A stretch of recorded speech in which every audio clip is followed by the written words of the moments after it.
ada satu lagi, dan tempatnya itu tidak berjauhan ya teman-teman, identik sangat dekat dengan tukang bebek. Satu-satunya kota di Hong Kong yang dihuni oleh... Halo teman-teman, assalamualaikum, jumpa lagi dengan Arti Channel. Aku udah pakai topi, ini tandanya aku mau keluar. Ya memang sudah di luar sih ya. Aku mau ke pasar teman-teman, hari ini jadwalnya aku belanja. Oke, ikuti terus.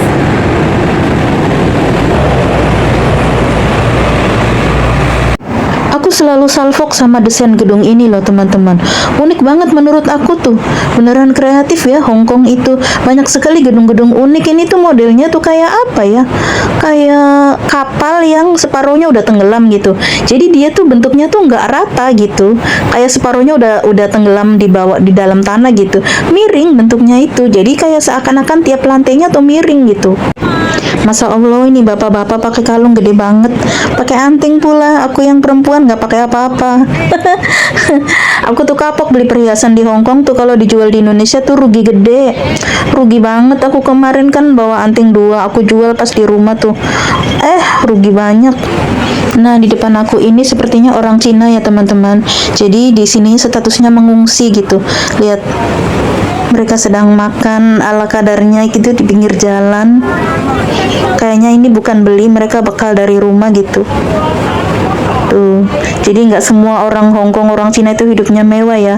Ada juga yang lebih susah dari kita.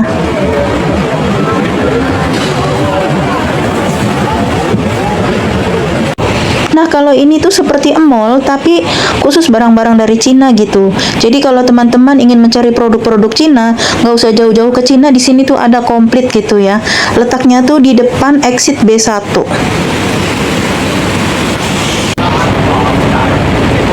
Hujan teman-teman, bikin repot. Mana mic onku ke bawah, tapi cuman itunya doang, receivernya masih dicas di kabelnya, lupa nggak di bawah.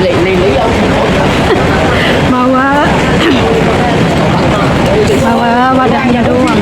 Jadi aku setiap ke pasar itu melewati ini ya teman-teman. Ini tuh sama pemerintah Hong Kong dianggap salah satu tempat wisata kuliner ya. Jadi ini tuh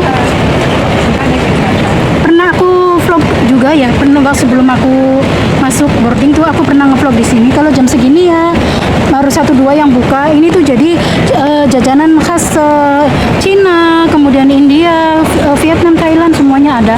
Nah, kalau ini tuh salah satu Cuncunaitsa yang paling terkenal di Hong Kong ya, Sirti. Harganya juga lumayan.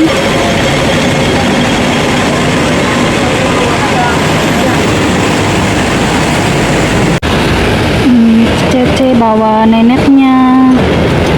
Ini sore hari di Jordan ya. Ini ada bapak-bapak polisi sedang menginterogasi yang punya toko. Ini kayaknya udah lumayan lama. Nah, ini siupanya orang Hong Kong. Nah, ini yang belum banyak yang tahu, mbak-mbak yang seksi ini, mereka ini mengatasnamakan tukang pijet gitu ya, bekerja di tempat pijet, tapi ini tuh pijet plus-plus gitu ya teman-teman. Makanya ciri khasnya itu, tempat pijetnya itu pasti ada tukang bebek, seperti ini, bebek panggang gitu ya teman-teman. Ya ada bebek, ada ayam, ada daging babi kayak gitu. Nah, tempat pijetnya itu berderetan gitu ya teman-teman. Bisa kita lihat banyak di sini juga ada. Nah, cece-cece seksi dengan make up full ini kalau setiap sore sudah standby. Mereka di tangannya membawa brosur yang mereka bagikan ke para lelaki. Kayak gitu teman-teman. Di sini juga ada satu lagi, dan tempatnya itu tidak berjauhan ya teman-teman. Identik sangat dekat dengan tukang bebek. Teman-teman bisa lihat. Nih ada bebek, ada ayam. Konon katanya kalau makan bebek tuh bikin laki-laki lebih perkasa, dan juga dekat dengan Seven karena di sini menyediakan kondom. Kemudian tempat pijatnya tuh seperti ini tandanya dari luar. Nah, seperti ini ya teman-teman. Tinggal masuk aja ke situ. Di depan juga ada. Pokoknya tuh berderetan gitu ya teman-teman. Nah, ada papan harganya di sini. Tapi kalau mau plus-plus mungkin bayar lebih lagi dong ya. Tinggal naik aja ke atas. Salah satu ciri khasnya juga yaitu tempat pijatnya itu dekat dengan sex shop. Jadi sex shop itu sebuah toko yang menyediakan perlengkapan alat bantu untuk berhubungan intim. Kayak gitu. Sebenarnya bukan cuma di Jordan, di Mongkok juga ada ya teman-teman. Pokoknya di mana-mana kalau ada tempat pijat itu pasti ada sex shop atau toko yang menyediakan peralatan untuk alat bantu untuk berhubungan intim.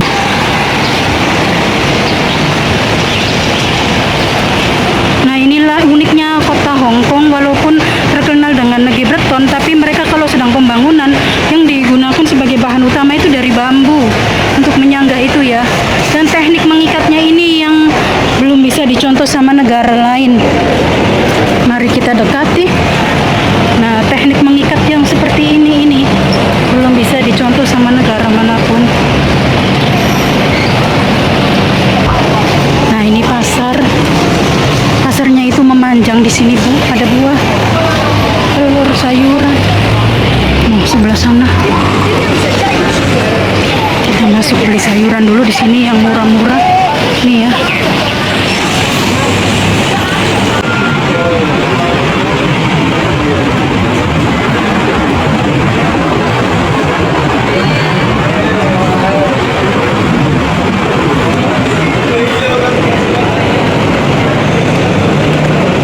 Nah, ini di depan ini Filipina restoran.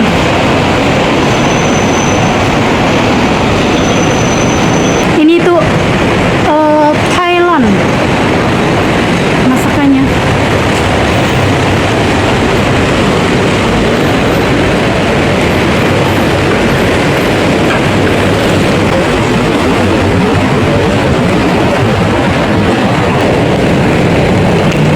Restoran Hongkong. Nah, di sini makanan Pakistan.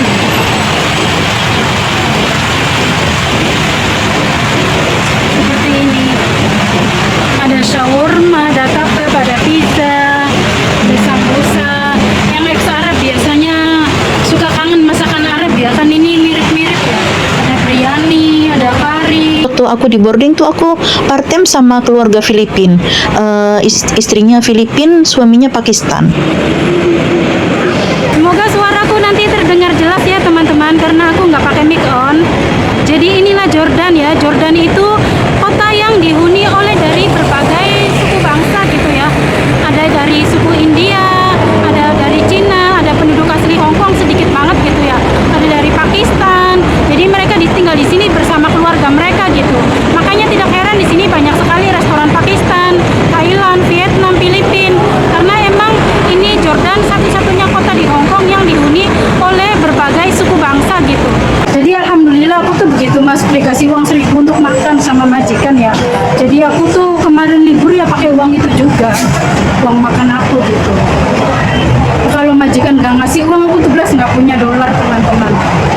Ya karena aku 2 bulan ya di boarding. Dan aku tuh di boarding 2 bulan tuh habis banyak banget loh teman-teman. Nggak tahu ya nominalnya pastinya berapa, pokoknya banyak lah. Karena aku dapat uang arisan 1.500. Kemudian aku part-time dapat 1.400. Uang tiket 1.500. Dikasih hadiah sama anaknya majikan 1.000. Pokoknya aku selama di boarding tuh dapat habis banyak. Ya karena buat liburan, walaupun selama 2 bulan itu aku tiap minggu tetap libur. Kadang hari biasa juga aku libur, beli pulsa. Terus ya alhamdulillahnya keluarga di Indonesia tetap aku jatah gitu. Saudara ya tetap aku bisa bantu sedikit-sedikit gitu. Walaupun akunya nggak kerja. Yang untuk makan aku aja selama di boarding tuh aku tuh termasuknya habis banyak banget teman-teman. Karena yang makan bukan aku sendiri ya, terus terang ya. Ya ada anak 2 kaburan itu juga makannya sama aku. Kalau aku sih untuk makan tuh paling simpel, biasanya kalau mulut aku sendiri satu tuh ya ibaratnya sama kecap sama kerupuk juga aku mau masuk gitu, sama perut serundeng sama ikan asin aku tuh udah masuk gitu. Cuman kan ada mereka gitu, jadi ya ini bukan